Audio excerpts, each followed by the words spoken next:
यं ब्रह्म वेदान्तविदो वदन्ति परमं प्रधानं पुरुषं तथान्ये विश्वोदिगते कारुणिमीश्वरं वा तस्मै नमो विघ्नविनाशिनाय। गुरुब्रह्मा गुरुविष्णु गुरुदेव महेश गुरुरेव परं ब्रह्म तस्मै श्रीगुरुवे नमः। नारायणं नमस्कृत्य नरं चैव नरोत्तमं देवीं सरस्वतीं व्यासं ततो जयमुदीरयेत्। बोलिए सच्चिदानंद भगवान की जय। आज सोमवार विक्रमी संवत, आज सोमवार कार्तिक महीना कृष्ण पक्ष एकम तिथि विक्रमी संवत 2079 सन ईस्वी 2022 अंग्रेजी तारीख 10 अक्टूबर आश्विन प्रविष्टा 24। पावन पवित्र कार्तिक महीने के स्नान का आज शुभारंभ होता है। ग्रंथों में, शास्त्रों में कार्तिक महीने का बहुत ही ज़्यादा पावन पवित्र गुणगान किया गया है। कार्तिक महीने में भगवान नारायण जी को प्रसन्न करने के अनेकों नियम, अनेकों विधियां, अनेकों ही प्रकार के पूजा पाठ का विधान बतलाया गया है। पावन पवित्र नैमिषारण्य क्षेत्र जैसे हरिद्वार, प्रयागराज इत्यादि तीर्थ हैं, ऐसे ही नैमिषारण्य वन भी एक पावन पवित्र तीर्थ स्थल है, जहाँ पर ऋषि लोग बैठ करके जप तप साधना करते हैं। और वहाँ पे दूर दूर से ऋषि लोग शौनक जी महाराज के पास आते हैं। समागम वहाँ पे कोई ना कोई हर समय चलता रहता है। शौनक ऋषि बहुत ही बड़े एक गुरुकुल का संचालन करते हैं और वहाँ पे अनेकों शिष्य उनसे विद्या ग्रहण करते हैं। एक प्रकार से कहा जाए तो महापुरुषों के लिए सत्संग का परम उत्तम, परम श्रेष्ठ स्थान है। और वहाँ पे कभी कोई संत समागम, कभी कोई सत्संग, कभी कोई यज्ञ, कभी वेद शास्त्रों की व्याख्या, कभी पुराणों की कथा, ये सब कुछ होता रहता है। दूर दूर से ऋषि वहाँ पे आकर के एक दूसरे को अपने अनुभव बतलाते हैं और अन्य ऋषियों से अनुभव उनको वो ग्रहण करते हैं। विद्या का आदान प्रदान, ज्ञान का आदान प्रदान वहाँ पे सदैव होता रहता है। तो ऐसे ही परम पवित्र उस क्षेत्र में ऋषि पहुँच करके अपने आप को धन्य मानते हैं, क्योंकि वहाँ पे वेद के ज्ञाता वेदों पर चर्चा करते हैं, पुराणों के ज्ञाता पुराणों के ऊपर, उपनिषदों के ज्ञाता उपनिषदों के ऊपर अपना प्रवचन, अपना व्याख्यान देते हैं। और सभी लोग वहाँ पे अपने अपने ज्ञान का भंडार है जो दूसरों के लिए खोलते हैं। और महापुरुष जिज्ञासु जन वहाँ से अपने अपने मन चाहे जो प्रश्न है उनका उत्तर भी प्राप्त करते हैं। तो ऐसे ही उस पावन पवित्र नैमिषारण्य क्षेत्र में बहुत बड़ा ऋषियों का समागम हुआ। ऋषि लोगों ने सूत जी महाराज से बड़ी ही विनम्रता पूर्वक प्रार्थना की कि हे सूत जी, हमें आप ऐसा कोई रास्ता, ऐसा हमें कोई मार्ग बताएं जो भगवान नारायण को बहुत ही जल्दी प्रसन्न करने वाला हो। कोई व्रत, कोई दान, कोई नियम, कोई मंत्र जाप। वैसे तो भगवान श्री नारायण, उनके लिए कहा गया है पत्रम पुष्पम फलम तोयम यो में भक्त्या प्रियच्छति। स्वयं भगवान ने कहा है कि कोई भी प्राणी पुष्प, फल, पत्ते, जल भी मेरे अर्पण कर दे श्रद्धा से, उस जीव को भी मैं परम गति मोक्ष प्रदान करता हूँ। और जो जीव इससे भी अधिक मेरा सिमरण कर सकते हैं, मेरा नाम उच्चारण कर सकते हैं अधिक से अधिक समय, उनका तो कहना ही क्या है। तो कार्तिक महीने के विषय में सूत जी महाराज ने ऋषियों से कहा कि ऋषियों, जो आपने प्रश्न किया है, यही प्रश्न आज से पहले देव ऋषि नारद जी ने भगवान ब्रह्मा जी से भी पूछा था कि हे ब्रह्मदेव, आप हमें जीव के कल्याण का कोई रास्ता बतलाएं। तो ब्रह्मा जी महाराज देव ऋषि नारद जी को देख करके बड़े प्रसन्न हुए और प्रसन्नता पूर्वक भगवान श्री नारायण जी के गुणगान किए ब्रह्मा जी ने। और देव ऋषि नारद से कार्तिक महीने के स्नान का बड़े ही विधि विधान के साथ वर्णन किया। ब्रह्मा जी से देव ऋषि नारद जी ने ये कथा को श्रवण किया और देव ऋषि नारद जी ने यही कथा राजा पृथु जी को सुनाई थी। राजा पृथु जी ने भी देव ऋषि नारद से अन्य जीवों के कल्याण के लिए और अपने कल्याण के लिए प्रश्न किया था कि प्रभु, है देव ऋषि नारद, आप वेद शास्त्र के प्रकांड विद्वान हैं, भगवान श्री नारायण जी के बहुत ही प्रिय भक्त और उनके दास हैं, कृपा करके जीवों के कल्याण के लिए कोई मार्ग बतलाएं। देव ऋषि नारद जी ने राजा पृथु को कहा था कि हे राजा पृथु, कार्तिक महीने का जो स्नान है वह जीव को परम गति के देने वाला है। स्नान तो हम लोग हर रोज़ की रोज़ करते हैं। कई बार जब गर्मियों का मौसम होता है तो हम 2-2 बार भी स्नान कर लेते हैं, परंतु कार्तिक महीने में स्नान करने की ऐसी क्या विशेषता है कि जिससे भगवान नारायण प्रसन्न होते हैं। कार्तिक महीने में ऐसी क्या खास बात है कि जिसका स्नान करने मात्र से ही जीव भव सागर से पार हो जाता है। तो यथा समय इस कथा का भी वर्णन किया जाएगा कि किस कारण कार्तिक महीने में जल को इतना ज़्यादा पवित्र माना गया है कि जिसका स्पर्श करने मात्र से प्राणी अपने बंधनों से, आवागमन के बंधन से मुक्त हो जाता है। सूत जी कह रहे कि ऋषियों, कार्तिक महीने का स्नान उन्हीं जीवों को प्राप्त होता है जिन्होंने पिछले जन्म में भी अच्छे कर्म किए हों और भगवान के कृपा के पात्र हों। वही जीव इस नियम, इस विधि से स्नान करते हैं।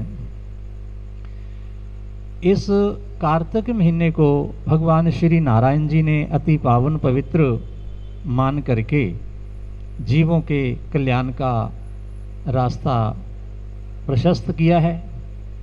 इस कार्तिक महीने के स्नान की विधि अनेकों ग्रंथों में हमारे 18 पुराण हैं। 18 पुराणों में उप पुराण भी आते हैं आगे, और उनसे आगे औप पुराण भी आते हैं। मुख्य रूप से 18 पुराणों का ही वर्णन जगह जगह पर मिलता है, लेकिन पुराण इससे अधिक हैं। तो हमारे 2 ऐसे पुराण हैं, एक स्कंद पुराण और एक पद्म पुराण। जितने भी हम महात्म किसी भी प्रकार के पढ़ते हैं, सुनते हैं, तो उन दोनों पुराणों से ही इनको लिया गया है। हम गीता जी का पाठ करते हैं। गीता जी के प्रत्येक अध्याय में हम देखते हैं कि गीता जी के पहले अध्याय का पाठ करने का क्या फल है, दूसरे अध्याय के पाठ करने का क्या फल है। तो उसमें जो महात्म दिया गया है वो इन्हीं 2 पुराणों से लेकर के ही सारे महात्म दिए गए हैं चाहे कार्तिक महीने का महात्म हो, चाहे वैशाख महीने का महात्म हो, चाहे माघ के महीने का, किसी भी महीने का जो व्रत है उसका जो महात्म, श्रीमद् भागवत महापुराण का महात्म ले लीजिए, और चाहे हम शिव पुराण का महात्म ले लीजिए, जो भी पुराण हैं उन सभी के महात्म इन दोनों पुराणों से ही लिए गए हैं। तो इनमें कथाएं थोड़ी सी आगे पीछे जरूर आ जाती हैं, लेकिन कथाएं वही हैं जो दोनों पुराणों में आपस में मेल खाती हैं। तो सूत जी महाराज ने ऋषियों को बतलाया कि हे ऋषियों, जिस भी पुराण की आप कथा लेना चाहें उस कथा को ले करके और अपना उसका अध्ययन करके आप भली भांति भगवान का पूजन, भगवान की उपासना कर सकते हैं। इस महीने के स्नान के बारे में कई जगह पर ग्रंथों में वर्णन मिलता है कि आश्विन महीने की एकादशी के दिन भी इसको शुरू किया जाता है।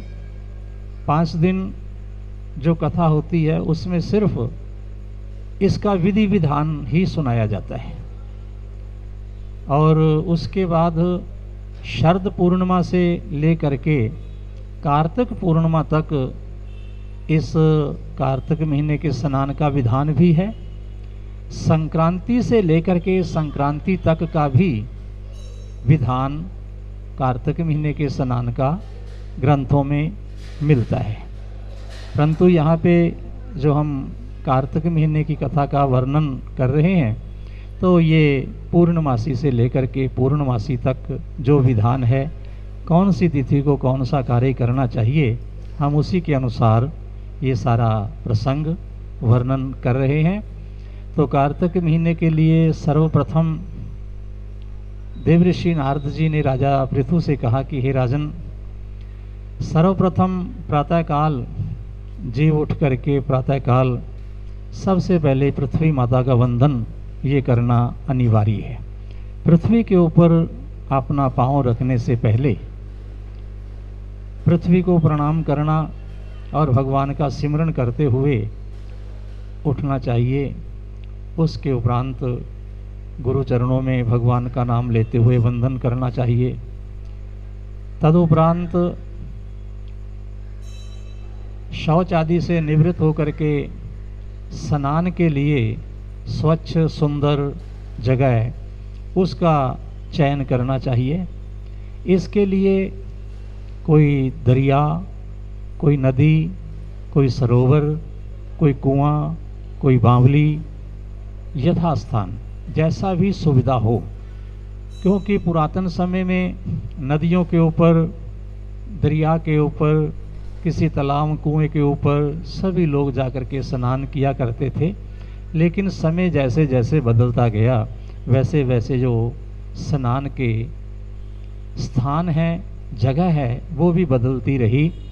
और आज के समय के अनुसार जिनके पास कोई नदी, कोई दरिया पर जाने का साधन नहीं है या सुविधा नहीं है या ऐसी कोई नदी नहीं है, तो उनके लिए क्या है, प्रातःकाल आपने पानी वाले पात्र में जो स्वच्छ हो, शुद्ध हो, उसके अंदर थोड़ा सा गंगा जी का जल वो डाल लेना चाहिए।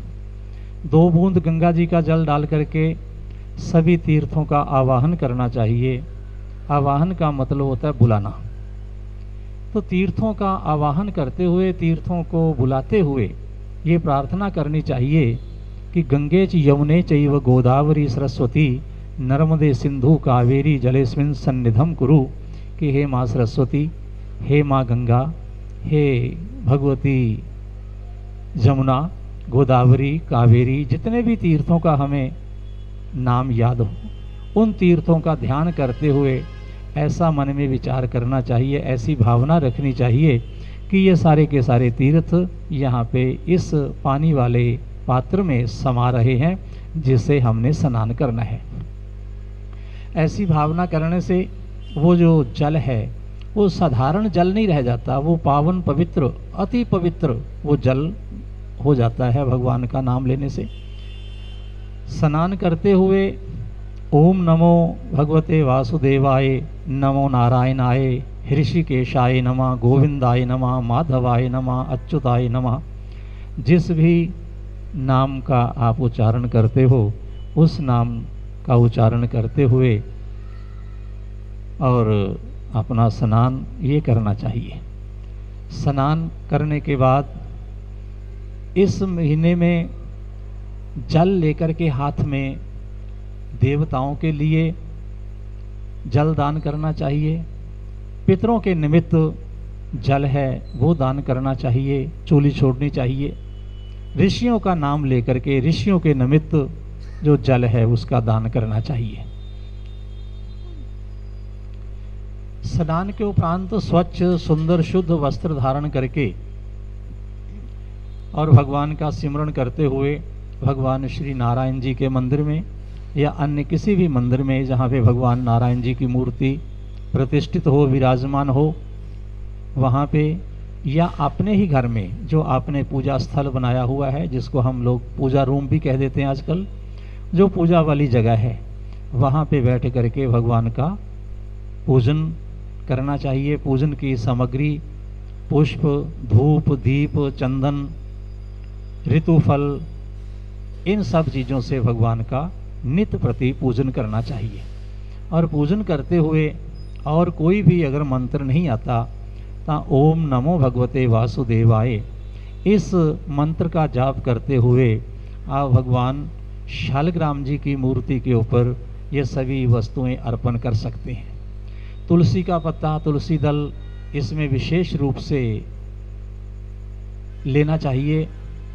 रविवार के दिन और द्वादशी वाले दिन तुलसी को ग्रहण नहीं करना चाहिए। ये कथा, ये प्रसंग, ये विधान कल के प्रसंग में आएगा। और भगवान का चिंतन करते हुए भगवान की पूजा करके और शुद्धि के साथ सारा दिन रहते हुए हो सके तो प्रयास करना चाहिए कि भूमि के ऊपर ही हम शयन करें। अगर भूमि के ऊपर शयन नहीं कर सकते किसी कारणवश तो फिर हम शुद्ध किसी भी लकड़ की जो चारपाई है, लकड़ का जो बेड वगैरह है, उसके ऊपर स्वच्छ वस्त्र बिछा करके उसके ऊपर रात्रि शयन करें। अगर भगवान जी के सन्मुख शयन कर सकें तो अति उत्तम है। सायंकाल भगवान जी के मंदिर में तुलसी के ऊपर, पीपल के ऊपर, पानी वाली जगह के ऊपर यहाँ पे दीपदान करना चाहिए और भगवान जी का चरणामृत ये अवश्य लेना चाहिए। ऐसे ही विधि से ये सारा जो मास है इसमें व्रत किया जाता है। और आप जिस जिस कामना से भगवान जी का व्रत, कार्तिक महीने का स्नान सभी लोग प्रारंभ कर रहे हैं, तो प्रभु नारायण आपके ऊपर कृपा करें। सिद्धि विनायक गणपति जी महाराज की दया आपके ऊपर बनी रहे और गणपति जी महाराज आप सभी को सभी विघ्नों से बचाते हुए और भगवान की भक्ति में लगाते हुए भगवान के इस व्रत को पूर्ण करने का आशीर्वाद प्राप्त करें। और नित्य प्रति ये जो कथा है आप अपने YouTube चैनल के ऊपर श्रवण कर सकते हैं। 6 बजे के उपरांत नित्य प्रति ये कथा आपको सुनने के लिए उपलब्ध हो जाएगी। ओम शांति शांति शांति। ओम नमो भगवते वासुदेवाय। ओम नमो भगवते वासुदेवाय।